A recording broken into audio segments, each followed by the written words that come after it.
would like to also add, thank you.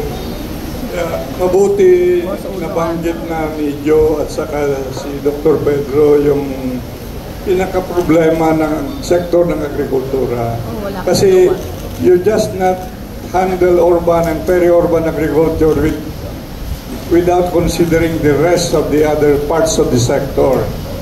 It is a complementary component of the whole food security program of government. Having said that, mabuti nabanggit na nila na ang land holdings ng bawat farmer dito sa ating bansa ay maliliit. An average of 1 hectare, even lower than that. So with that, how can you have profitable farming with all the problems of agricultural inputs? How can you lower the cost of producing a kilo of that produce?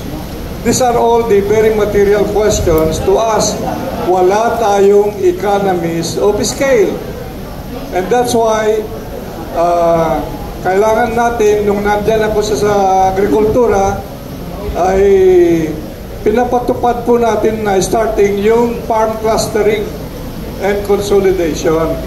So that this will answer now, starting to answer the question of small land holdings via working together in a production operations, say a cluster or group of farmers, say in rice starting with 100 hectares or higher.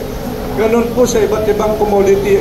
Even in vegetable production, mayroon tayong target na clustering of say 25 hectares. Again, for the benefit also that government services will be coursed through these groups or associations or cooperatives. So yun, from farm clustering, dapat ma-organize sila into becoming cooperatives. That's the way forward.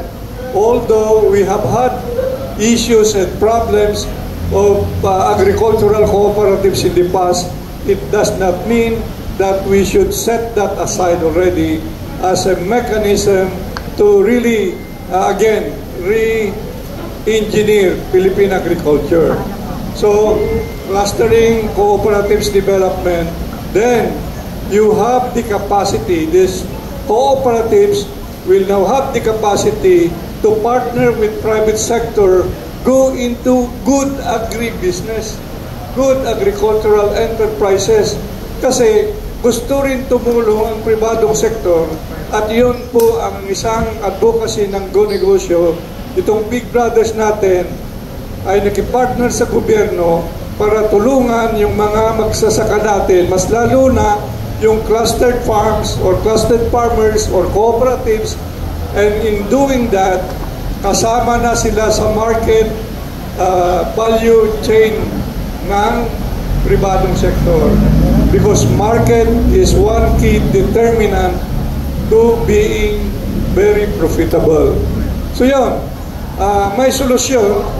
Dapat i-elevate pa ng gobyerno itong mga strategies na ito para sa ganon ay itong competitive and sustainable Philippine agriculture will happen.